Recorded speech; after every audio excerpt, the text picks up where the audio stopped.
Néanmoins, concernant l'entretien de cette section, notamment la partie droite, c'est-à-dire en allant vers Azazga, qui présente des dégradations, donc suite aux surcharges notamment des camions.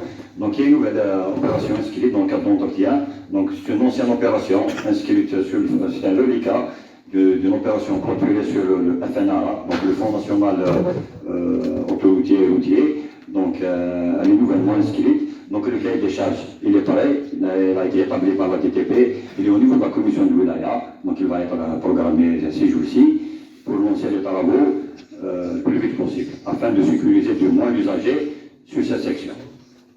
Donc le deuxième point donc, concerne donc, les de M. Billy-Sember, donc il a posé 3 points. Donc le premier point concernant les DGD des entreprises du Sud, donc le THP et aussi Wicher. Donc effectivement, donc, il y a des projets en souffrance suite à l'augmentation des prix du bitume.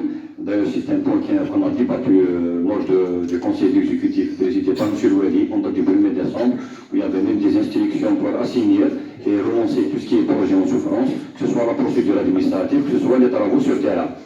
Donc, j'informe M. Bleli que les DGD à deux classes, on a terminé avec les DGD des deux entreprises.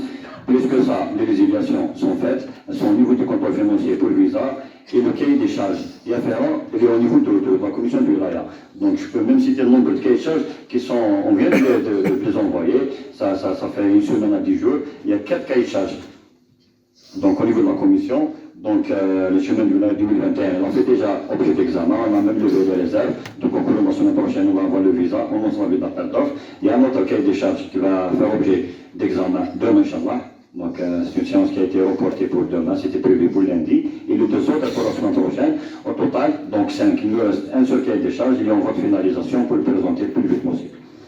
Donc toujours avec M. Bdeli, donc il a posé donc, une question concernant l'échangeur Petit Yahya Moussa, bien que cette question a été déjà posée maintes fois, du moins lors des 2 sessions précédentes, en juin et en septembre, je tiens quand même à répondre que l'échangeur au niveau de Yahya Moussa, il a fait objet de pas mal d'études.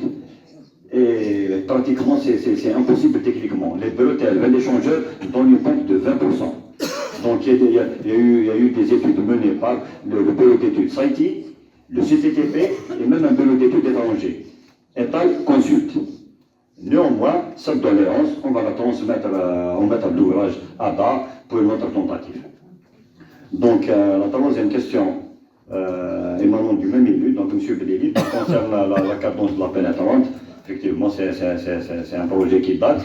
Néanmoins, je vous informe que ce jour, donc, les travaux sont l'avancement physique est de 60%, mais le problème majeur, on le connaît tous. C'est un problème d'argent, donc c'est un problème de CP, où c'est la cause principale, le groupement ONE chargé des travaux, donc il y a un manque de CP, notamment la partie devise transfert à l'étranger, donc ce qui influence automatiquement le rythme des travaux. Il y a des parties qui sont prêtes, sans opposition, sans rien du tout, ils peuvent travailler. Néanmoins, le problème de CP a influencé négativement sur le rythme. Même les JOA, chargés d'entreprise publique, chargés des ouvrages d'art, elle a été aussi touchée par ce problème de CP. Donc des demandes ont été adressées au maître d'ouvrage, au ministère aussi, même par l'appui de M. Loueli, pour essayer de débloquer la situation pour 2023 et relancer définitivement ce projet tant attendu par toute la population.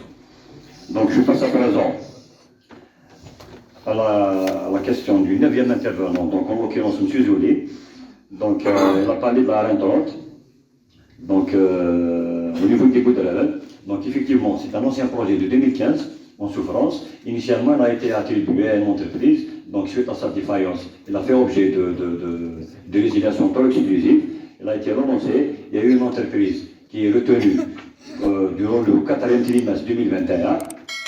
Elle a commencé à travailler donc, suite à quoi, donc il y avait la période hivernale, donc elle s'est arrêtée, notamment les pluies de avril-mai. Et à partir du mois de juin, donc il y avait de nouvelles donnes, donc avec l'augmentation des prix de bitume. Donc sur les 10 km prévus, elle avait travaillé sur 6 km. 6 km livrés, bleu noir et tout. Les 4 km restants, donc il y avait la poste de la GNT, donc la 040. Donc l'entreprise hésitait parce qu'elle a demandé même une résiliation suite à l'incapacité d'agir. Néanmoins, on a discuté avec l'entreprise, même lors du dernier conseil, toujours du 1er décembre, il y a eu une instruction de M. Loueli d'interpeller l'entreprise pour intervenir. Donc on a discuté avec l'entreprise, on a convaincu, donc elle a repris début de semaine. Donc les travaux restants à réaliser. Et on parlait de la niveleuse, oui. La niveleuse d'abord, c'est un petit remaniement, 0,40 de 2 à 3 jours, et il y aura la porte du tapis qui ne va pas dépasser 10 à 15 jours. C'est 4 km, c'est 15 jours de travail, espérons terminer rapidement ce projet, ce qui est subordonné aussi aux conditions climatiques. Donc on va essayer de combiner les jours ensoleillés et favorables pour ce type de travail. Sinon l'entreprise est sur place.